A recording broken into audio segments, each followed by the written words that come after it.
Johnny Lee Bench, born December 7, 1947, is an American former professional baseball catcher who played in the major leagues for the Cincinnati Reds from 1967 to 1983 and is a member of the National Baseball Hall of Fame.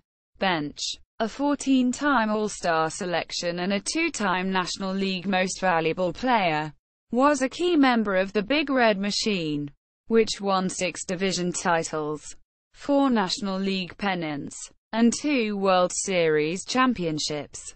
ESPN has called him the greatest catcher in baseball history. Major League Baseball career, 1960s.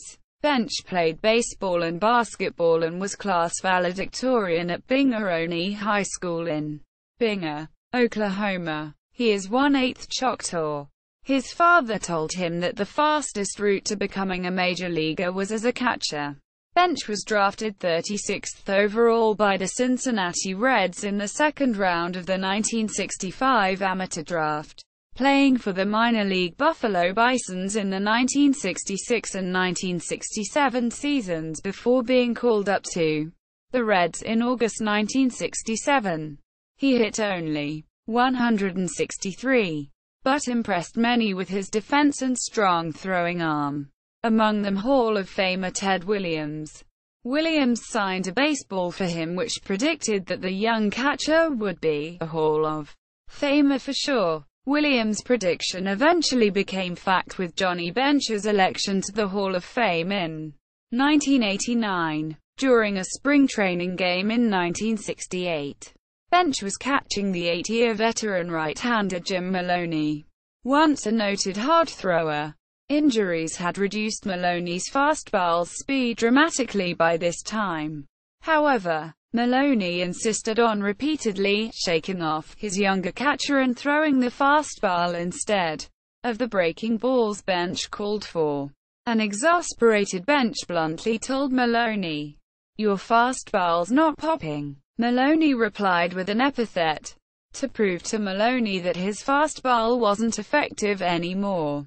Bench called for a fastball, and after Maloney released the ball, Bench dropped his catcher's mitt and comfortably caught the fastball bare-handed. Bench was the Reds' catcher on April 30, 1969 when Maloney pitched a no-hitter against the Houston Astros. At age 20, Bench impressed many in his first full season in 1968, and won the National League Rookie of the Year award. Batting .275 with 15 home runs and 82 RBIs, marking the first time the award had been won by a catcher. He also won the 1968 National League Gold Glove Award for catchers, marking the first time the award had been won by a rookie. His 102 assists in 1968 marks the first time in 23 years that a catcher had more than 100 assists in a season. During the 1960s, Bench also served in the United States Army Reserve as a member of the 478th Engineer Battalion, which was based across the Ohio River from Cincinnati at Fort Thomas, Kentucky. This unit included several of his teammates, among them Pete Rose. In the winter of 1971 he was a part of Bob Hope's USO tour of Vietnam. 1970s. 1970 was Bench's finest statistical season. He became the youngest man, 22, to win the National League Most Valuable Player award. Hit .293. Led the National League with 45 home runs and a franchise record 148 runs batted in, and helped the Reds win the National League West Division. The Reds swept the Pittsburgh Pirates in the 1970 National League Championship Series, but lost to the Baltimore Orioles in the World Series. Bench had another strong year in 1972. Again winning the Most Valuable Player award and leading the National League in home runs, 40, and RBI, 125, to help propel the Reds to another National League West Division title. and a 5-game victory over the Pittsburgh Pirates in the 1972 National League Championship Series. One of his most dramatic home runs was likely his ninth inning lead-off opposite field home run in the final game of the 1972 National League Championship Series. The solo shot tied the game 3-3. In a game the Reds went on to win later in the inning on a wild pitch, 4-3. It was hailed after the game as one of the great clutch home runs of all time. However, the Reds would lose in the World Series to a strong Oakland Athletics team in 7 games. In the winter of 1972, Bench had a growth removed from his lung. Bench remained productive, but he never again hit 40 home runs in a season.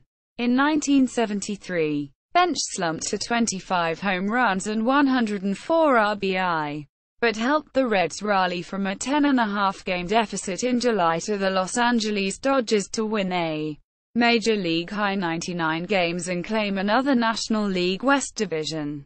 In the 1973 National League Championship Series, the Reds met a New York Mets team that won the NL East with an 82-79 record, which would have been 16.5 games behind the Reds had they been in the NL West. But the Mets boasted 3 of the better starting pitchers in the NL: future Hall of Famer Tom Seaver, Jerry Koosman and John Matlack. Bench's bottom of the 9th inning home run off Tom Seaver in Game 1 propelled the Reds to victory. But Seaver would get the best of the Reds and Bench in Game 5, winning 7-2 and sending the Mets to the World Series. In 1974, Bench led the league with 129 RBI and scored 108 runs, becoming only the 4th catcher in Major League history with 100 or more runs and RBI in the same season. The Reds won the second most games in the majors, 98, but lost the West Division to the Los Angeles Dodgers. In 1975, the Reds finally broke through in the postseason. Bench contributed 28 home runs and 110 RBI. The Reds swept the Pirates in 3 games to win the 1975 National League Championship Series, and defeated the Boston Red Sox in a memorable 7-game World Series. Battling ailing shoulders, Bench had one of his least productive years in 1976, hitting only 16 home runs and 74 RBIs. However, he recovered in the 1976 National League Championship Series to hit for a .333 batting average against the Philadelphia Phillies. The 1976 World Series provided a head-to-head matchup with the New York Yankees and their catcher, Thurman Munson. Bench rose to the occasion, hitting .533 with 2 home runs to Munson's .529 average. Bench led the Reds to the World Championship and was awarded the World Series Most Valuable Player award for his performance. At the post-World Series press conference, Reds manager Sparky Anderson was asked by a journalist to compare Munson with his catcher, Johnny Bench. Anderson replied, "I don't want to embarrass any other catcher by comparing him to Johnny Bench." Quote, "He bounced back to hit 31 home runs and 109 RBIs in 1977. But the Reds would only reach the postseason once more during Bench's career, when the 1979 Reds were swept in 3 games by the Pirates in the 1979 National League Championship Series. 1980s. For the last 3 seasons of his career, Bench caught only 13 games and played mostly first base or third base. The Cincinnati Reds proclaimed Saturday, September 17, 1983, Johnny Bench Night at Riverfront Stadium, in which he hit his 389th and final home run, a line drive to left in the 3rd inning before a record crowd. He retired at the end of the season at age 35. MLB career statistics. Bench had 48 hits for a .267 career batting average with 389 home runs and 1376 RBI during his 17-year Major League career, all spent with the Reds. He retired as the career home run leader for catchers, a record which stood until surpassed by Carlton Fisk and the current record holder, Mike Piazza. Bench still holds the Major League record for the most Grand Slam home runs by a catcher with 10. In his career, Bench earned 10 Gold Gloves, was named to the National League All-Star Team 14 times, and won 2 Most Valuable Player awards. He led the National League 3 times in caught stealing percentage and ended his career with a .991 fielding percentage. He caught 118 shutouts during his career, ranking him 12th all-time among Major League catchers. Bench also won such awards as the Lou Gehrig Award, 1975, the Babe Ruth Award, 1976, and the Hutch Award, 1981. Bench popularized the hinged catcher's mitt, first introduced by Randy Hundley of the Chicago Cubs. He began using the mitt after a stint on the disabled list in 1966 for a thumb injury on his throwing hand. The mitt allowed Bench to tuck his throwing arm safely to the side when receiving the pitch. By the turn of the decade, the hinged mitt became standard catcher's equipment. Having huge hands, a famous photograph features him holding 7 baseballs in his right hand. Bench also tended to block breaking balls in the dirt by scooping them with one hand instead of the more common and fundamentally proper way, dropping to both knees and blocking the ball using the chest protector to keep the ball in front. Honors and post-career activities. Bench was elected to the National Baseball Hall of Fame in Cooperstown, New York, in 1989 alongside Carl Yastrzemski. He was elected in his first year of eligibility, and appeared on 96% of the ballots, the third highest percentage at that time.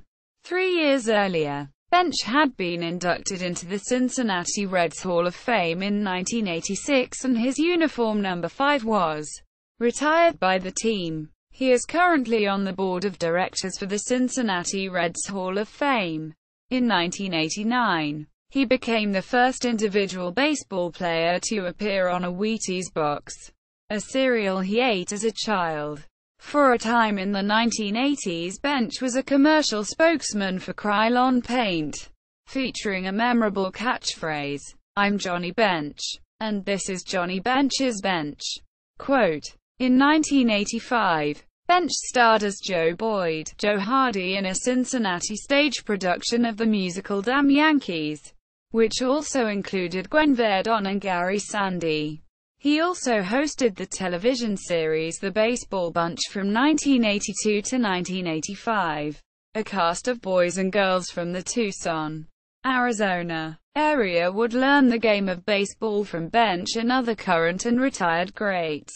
The Chicken provided comic relief, and former Los Angeles Dodgers manager Tommy Lasorda appeared as the Dugout Wizard. Quote, in 1986, Bench and Don Drysdale did the backup contests or ABC's Sunday afternoon baseball telecasts. Al Michaels and Jim Palmer were the primary commentating crew. Keith Jackson, usually working with Tim McCarver, did the number 2 Monday night games. Bench took a week off in June, with Steve Busby filling in, and also worked one game with Michaels as the networks switched the announcer pairings. While Drysdale worked the All-Star Game in Houston as an interviewer, he did not resurface until the playoffs. Bench simply disappeared, ultimately going to CBS Radio to help Brent Musburger call that year's National League Championship Series. Bench would later serve as color commentator for CBS Radio's World Series coverage alongside Jack Buck, and later Van Scully from 1989 to 1993. After turning 50, Bench was a part-time professional golfer and played in several events on the Senior PGA Tour. He has a home at the Mission Hills Gary Player Course in Rancho Mirage, California. In 1999, Bench ranked number 16 on the Sporting News list of the 100 greatest baseball players. He was the highest-ranking catcher. Bench was also elected to the Major League Baseball All-Century team as the top vote-receiving catcher. As part of the golden anniversary of the Rawlings Gold Glove Award, Bench was selected to the all-time Rawlings Gold Glove team. Starting with the 2000 college baseball season, the best collegiate catcher annually receives the Johnny Bench Award. Notable winners include Buster Posey of Florida State University, Kelly Shopach of Baylor University, Ryan Garko of Stanford University, and Kurt Suzuki of Cal State Fullerton. In 2008, Bench co-wrote the book Catch Every Ball: How to Handle Life's Pitches with Paul Daugherty, published by Orange Fraser Press. An autobiography published in 1979 called Catch You Later was co-authored with William Brashler. Bench has also broadcast games on television and radio, and is an avid golfer, having played in several Champions Tour tournaments. In a September 2008 interview with Heidi Watney of the New England Sports Network, Johnny Bench, who was watching a Cleveland Indians-Boston Red Sox game at Fenway Park, did an impression of late Chicago Cubs announcer Harry Carey after Red Sox third baseman Kevin Youkilis, a native of Cincinnati, made a tough play, while knuckleballer Tim Wakefield was on the mound for the Red Sox. He related a story that then Reds manager Sparky Anderson told him that he was thinking of trading for knuckleballer Phil Niekro. Bench replied that Anderson had better trade for Niekro's catcher, too. On September 17, 2011, the Cincinnati Reds unveiled a statue of Bench at the entranceway of the Reds Hall of Fame at Great American Ballpark. The larger-than-life bronze statue by Tom Suchia shows Bench in the act of throwing out a base runner. Bench called the unveiling of his statue his greatest moment. Quote, "See also, list of members of the Baseball Hall of Fame, list of Major League Baseball retired numbers, list of Gold Glove Award winners at catcher, list of Major League Baseball career home run leaders, list of Major League Baseball career hits leaders, list of Major League Baseball career runs scored leaders, list of Major League Baseball career runs batted in leaders, list of Major League Baseball annual runs batted in leaders, list of Major League Baseball annual home run leaders, list of Major League Baseball players who spent their entire career with one franchise, Sporting News Rookie of the Year Award, career statistics and player information from Baseball Reference. Johnny Bench at the Baseball Hall of Fame. JohnnyBench.com official website. Book review of Catch Every Ball at Letters on Pages. Baseball's Greatest Catcher, Bench. Johnny Encyclopedia of Oklahoma History and Culture. Johnny Bench. Number 1 home run hitter of all catchers. Baseball Digest. December 1980. Johnny Bench. From Binger to Cooperstown. Baseball Digest. February 2000. Johnny Bench on Internet Movie Database. Johnny Bench at the PGA Tour official site. Voices of Oklahoma interview with Johnny Bench. First-person interview conducted on March 28, 2012 with Johnny Bench.